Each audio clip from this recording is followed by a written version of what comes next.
Hello guys, welcome to my channel and welcome to another video. তো ইতিমধ্যে শাকিব খানের নতুন যে গানটি আসার কথা ছিল তার একটি টিজার চলে এসেছে। তুমি কোন শহরের মাইয়া গো লাগে উড়া ধুরা।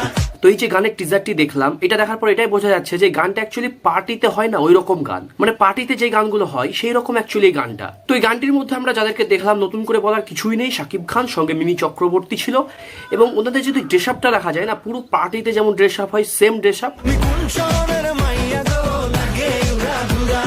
এবং এই গানটির মিউজিকটা হচ্ছে অনেকটা ড্যান্সের মতো, এবং হালকা লিরিক্স যেগুলো ছিল আমার মনে হচ্ছে হালকা একটু কমেডি যোগ থাকতে পারে লিরিক্সে, কারণ রাইহান রাফি আগেই বলে দিয়েছে যে এই গানটা একটু কমেডি রিলেটেড উইথ ড্যান্সের এরকম হতে চলেছে। তো সেইখান থেকে আশা করছি এই গানটা একটু কমেডি সহ হালকা একটু ড্যান্স থাকতে পারে। তুমি কোন শহরের মাইয়া গো লাগে উড়া ধুরা। এই যে গানের টিজারটি দেখলাম ভাই, তো এইটা দেখার পর আমার সাকিব খানের লুক নিয়ে কিছু না বললে ভাই আমার পাপ লেগে যাবে। মানে এত সুন্দর লুক ওনার, মানে উনি প্রমাণ করে দিচ্ছে যে হিরোইনকে না আমাকে দেখো। মানে এই বয়সে এসে উনি এত ফিট, সেটা বলার মতো না। তুমি কোন শহরের মাইয়া গো লাগে উড়া ধুরা।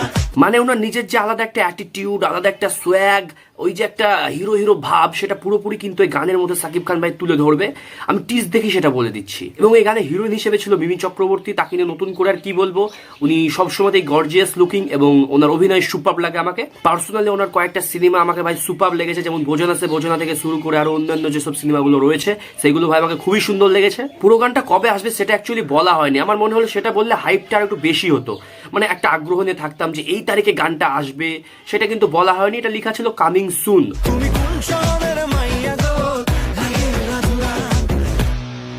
তবে তুফান সিনেমার টিজারটা আমাকে বেশি ভালো লেগেছে। মানে তুফান সিনেমার যে টিজারটা ছিল ভাই, সেটা তো আলাদাই লেভেল, মানে এই লেভেলের কালার গ্রেডিং, তারপরে ভিএফএক্স থেকে শুরু করে সাকিব খানের যে লুক, এটা কিন্তু আমি মুভির যে টিজারটা এসেছিল সেটার কথা বলছি, গানের টিজারের নয়। তো এই যে টিজারটা কিন্তু ভাই আমাকে সুপার লেগেছিল, মানে মুভির যে টিজার সেই টিজারটা। আর গানের টিজারটা যদি বলো, এটাও আমাকে বেশ ভালো লাগলো, তবে মুভির টিজারটা আমাকে বেশি ভালো লেগেছে।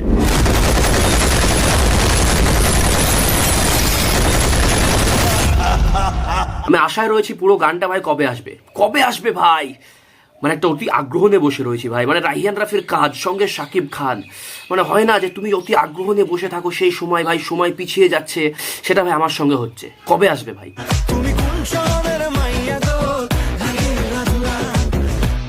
তো দেখা যাক, আমি তো খুব আগ্রহ নিয়ে বসে রয়েছি। আমার মতো তোমরা কারা কারা আগ্রহ নিয়ে বসে রয়েছে অবশ্যই কমেন্ট করে জানিও। এবার তোমরা অবশ্যই কমেন্ট করে জানিও যে তোমাদের কেমন লাগলো এই সাকিব খানের যে নতুন সংটি আসছে তার টিজ মানে টিজারটি। পার্সোনালি ওভারঅল আমাকে খুবই ভালো লেগেছে, কারণ দেখো এখানে রয়েছে সাকিব খানের লুক, সঙ্গে রয়েছে একটা পার্টি লাইক গান, আর সঙ্গে রয়েছে মিমি চক্রবর্তীর গর্জিয়াসনেস, মানে সুপার ভাই সুপার। আর এর ব্যত্যয় ঘটিলে। তো শেষে একটা কথাই বলবো, এই গানটাতে সিনেমা হলে ভাই দারুণ ড্যান্স হবে, মানে একদম সিটের ওপর উঠে যে ড্যান্সটা হয় না, সেই ড্যান্সটা একদম হবে সিনেমা হলের ভিতরে, এবং সিনেমা হলের পর্দা ভাই ফাটতে চলেছে। এবার আমি প্রথম থেকেই বলে দিয়েছি, মানে রাইহান রাফি আর সাকিব খান যে কাজটি আনতে চলেছে ভাই, 10 আউট অফ 10। সো দেখা যাক বাকি জিনিসগুলো কবে আসবে, টেলার থেকে শুরু করে সিনেমার আরো অন্যান্য গান কবে আসবে ভাই, খুব আগ্রহ নিয়ে বসে রয়েছি। সো এই ছিল আজকের এই ভিডিও, তোমাদেরকে জাস্ট জানালাম যে সাকিব খানের একটি গান এসেছে সেই সম্পর্কে।